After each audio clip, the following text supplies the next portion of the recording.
বঙ্গ বিজেপির নতুন সভাপতি বরণ অনুষ্ঠান ২৬-এর বিধানসভা নির্বাচনকে সামনে রেখে বিজেপির অনুষ্ঠান সায়েন্স সিটিতে। অনুষ্ঠানে কেন্দ্রীয় পর্যবেক্ষক সুনীল বনসাল, মঙ্গল পাণ্ডে, অমিত মালব্য দায়িত্ব নেওয়ার পর আদি নব্য দ্বন্দ্ব ঘুচিয়ে দলকে একত্রিত করাই এবার চ্যালেঞ্জ শ্রমিক ভট্টাচার্যের কাছে। শ্রমিকের সংবর্ধনা অনুষ্ঠানে আমন্ত্রণ কিন্তু পেলেন না দিলীপ ঘোষ। কেন্দ্রীয় পর্যবেক্ষকদের বরণে আমন্ত্রিত নয় দিলীপ ঘোষ। সূত্র মারফত সেই খবরই সামনে আসছে। শ্রমিক ভট্টাচার্য বিজেপির নতুন রাজ্য সভাপতি। আর বিষয়ে আরো জানবো, এখন সরাসরি রয়েছেন আমাদের বিশেষ প্রতিনিধি অঞ্জন রায়। অঞ্জন দা, আজকে বিজেপির নতুন রাজ্য সভাপতি পদে অধিষ্ঠিত হলেন শ্রমিক ভট্টাচার্য। সেখানে উপস্থিত ছিলেন প্রাক্তন রাজ্য সভাপতি সুকান্ত মজুমদার। বর্ণাঢ্য অনুষ্ঠানের মাধ্যমে আজকে রাজ্য সভাপতি পদে বসলেন তিনি। বিস্তারিত জানান সেই অনুষ্ঠানে কি কি বিষয় উঠে এলো।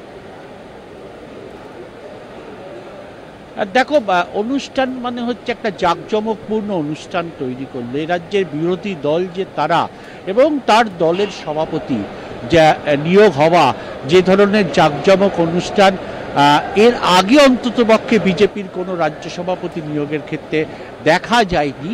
এবার তা দেখা গেল। লক্ষ্য একটাই, ২৬-এর ভোটের আগে একটা বিজেপির যে কদর কতটা বা বিজেপির কতটা করতে পারে, কতটা লড়তে পারে, একটা সভাপতির নিয়োগের অনুষ্ঠানের মধ্য দিয়ে তার কিছুটা একটা ছাপ রাখার জন্য এই ব্যবস্থা করা হয়েছে। বিভিন্ন জেলা থেকে লোক নিয়ে আসা হয়েছে।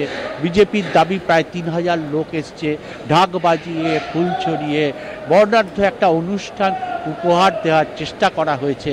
অর্থাৎ মানুষের মধ্যে এ রাজ্যের বিরোধী দল ঠিক কীরকম মাটাম, মানে খারাপ, মানে অন্য ভাষায় যাকে বলা হয় মাটাম, একটা পরিবেশ তৈরি করা, সেইটা দেখাতে চাইছে বিজেপি। এই দেখার মধ্যে দিয়েই কিন্তু আজকের সভাপতি বরণ অনুষ্ঠানটা তারা করলো। আমরা ৩ দিন আগেই বলেছিলাম যে শ্রমিক ভট্টাচার্য হচ্ছে, শ্রমিক সুকান্ত লড়াইয়ের মধ্যে এগিয়ে রয়েছে শ্রমিক ভট্টাচার্য। ফাইনালি শ্রমিক ভট্টাচার্যই রাজ্য সভাপতি হলেন, যেহেতু একটাই নমিনেশন সঠিকভাবে জমা পড়েছে তাই বলতে পারো। কিন্তু যে প্রশ্নটা থেকে গেল যে রাজ্য সভাপতি হিসাবে তথাগত রায়, প্রাক্তন সভাপতি হিসাবে তথাগত রায়কে আমন্ত্রণ করা হয়েছে, অসীম ঘোষ, অধ্যাপক অসীম ঘোষকে আমন্ত্রণ করা হয়েছে, রাহুল সিনহাকে আমন্ত্রণ করা হয়েছে, সেখানে দাঁড়িয়ে কেন দিলীপ ঘোষকে আমন্ত্রণ করানো হলো না? কালকেই আমরা রাত্রিরে জানতে পেরেছি যে দিলীপ ঘোষকে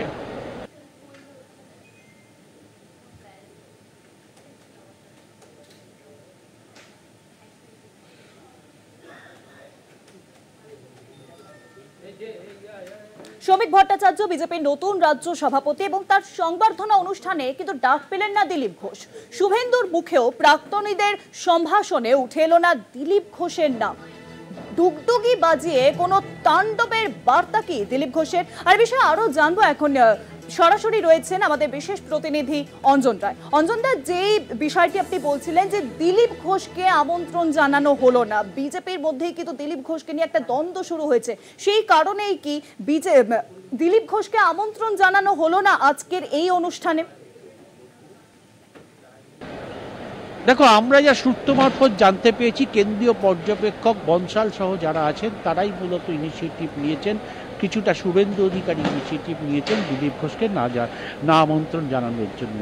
কিন্তু যেখানে তথাগত রায় প্রাক্তন সভাপতি, অসীম ঘোষ প্রাক্তন সভাপতি, রাহুল সিনহা প্রাক্তন সভাপতি, এরা আমন্ত্রণ পেল, কেন দিলীপ ঘোষ আমন্ত্রণ পেলেন না? কর্মীরা কিন্তু এই নিয়ে মনের মধ্যে একটা ক্ষোভ রেখে গেলেন। এত জাঁকজমক অনুষ্ঠান কিন্তু একটা চোনা পড়ে গেল, যে শুরুতেই একটা দ্বন্দ্ব দেখা গেল কিন্তু। এবং আমরা শ্রমিক ঘোষকে সরাসরি শ্রমিককে জিজ্ঞেস করেছিলাম নতুন সভাপতিকে, তিনি এড়িয়ে গেছেন। তিনি বলেছেন তিনি সবে দায়িত্ব নিয়েছেন, পুনরা বলবেন। আর পুরনো যারা আছেন, সুকান্ত মজুমদার, তাকেও আমরা জিজ্ঞেস করেছিলাম, যিনি বিদায় সভাপতি, তিনি বললেন নতুন সভাপতি যিনি দায়িত্ব নিয়েছেন এই বিষয়ে তিনি উত্তর দেবেন। অর্থাৎ সবাই এড়িয়ে গেলেন। বোঝা গেল যে দিলীপ ঘোষ একটা জ্বালা হিসাবে বিজেপির কাছে রয়ে গেল। ঐক্যের কথা বললেন, পুরনো দ্বন্দ্ব মিটিয়ে নেওয়ার কথা বললেন, পরিষ্কারভাবে বললেন যে কুমারটুলিতে কোনো কর্মী তৈরি করা যায় না, কোনো ঠাকুর গড়ার মতন কুমারটুলিতে কোনো কর্মী তৈরি করা যায় না। নতুন সভাপতির ভাষণে উঠে আসলো এই সব কথা। বললেন যে পুরনোরা মার খেয়ে পতাকা ধরে রেখেছিল বলেই আজকের দল এত বড় হয়েছে, কাজে এই পুরনো নতুন দ্বন্দ্ব নয়, সব বললেন। কিন্তু বলেও থেকে গেল যে বার্তাটা আজকের জায়গা থেকে, সেটা হচ্ছে দিলীপ ঘোষ। যে দিলীপ ঘোষ এই দলকে ৭৭টা আসন বিধানসভায় দিয়েছিলেন সভাপতির আমলে, যে দিলীপ ঘোষ এই দলকে 2019-এর 18টা লোকসভার আসন উপহার দিয়েছিলেন সভাপতি হিসাবে, সেই দিলীপ ঘোষ আজকে কিন্তু ব্রাত্য থাকলেন। এবং শুভেন্দুর বক্তব্যের মধ্যে সম্বোধনও দিলীপ ঘোষের নাম এলো না যখন প্রাক্তনদের সম্বোধন করলেন। নিঃসন্দেহে একটা এত বড় অনুষ্ঠানের মধ্যে একটা চোনা পড়ল। নিঃসন্দেহে কর্মীরাও কিন্তু এই ঘটনায় ক্ষুব্ধ। ফলে স্বাভাবিকভাবেই যে জাঁকজমকটা সভাপতি নিয়োগ করে বিজেপি দেখাতে গিয়েছিল, সেই জাঁকজমকের মধ্যেও কিন্তু একটা অংশ কিন্তু বাদ থেকে গেল। দিলীপ ঘোষ ছাড়া এই রাজ্যের বিজেপির উত্থান হতো না, এই বিশ্বাস এখনো বহু কর্মী করেন, ইভেন বহু নেতা করেন, ইভেন বহু সর্বভারতীয় নেতা করেন। তা সত্ত্বেও আজকে ব্রাত্য থাকলো। নিঃসন্দেহে নতুন সভাপতি বরণের ক্ষেত্রে এটা একটা কুরুচিকর দৃষ্টান্ত হয়ে থাকলো রাজ্য বিজেপির কাছে, এটা নিঃসন্দেহে বলা যেতে পারে। অনেক ধন্যবাদ অঞ্জন দা, সরাসরি ছিলেন আমাদের বিশেষ প্রতিনিধি অঞ্জন রায়। অর্থাৎ দিলীপ ঘোষকে যে ডাকা হলো না আজকের এই অনুষ্ঠানে, যেখানে বিজেপির নতুন রাজ্য সভাপতি শ্রমিক ভট্টাচার্য তিনি দায়িত্ব গ্রহণ করেছেন, সেই অনুষ্ঠানেই দেখলাম যে বহু প্রাক্তন রাজ্য সভাপতিকে কিন্তু ডাকা হয়েছে, কিন্তু দিলীপ ঘোষকে ডাকা হয়নি। কেন ডাকা হয়নি তা নিয়ে কিন্তু দলের মধ্যেই দ্বন্দ্ব কাজ করছে।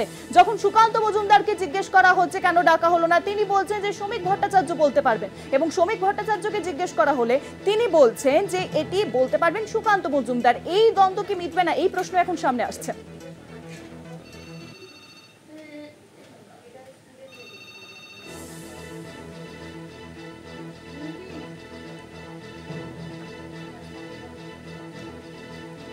শ্রমিকের সংবর্ধনা অনুষ্ঠানের ডাক পেলেন না দিলীপ ঘোষ, আর যা নিয়ে এই প্রশ্ন উঠছে, কেন ডাক পেলেন না, কেন্দ্রীয় নেতৃত্বের সিদ্ধান্তে কি ডাক পেলেন না দিলীপ ঘোষ, প্রশ্ন উঠছে তাই।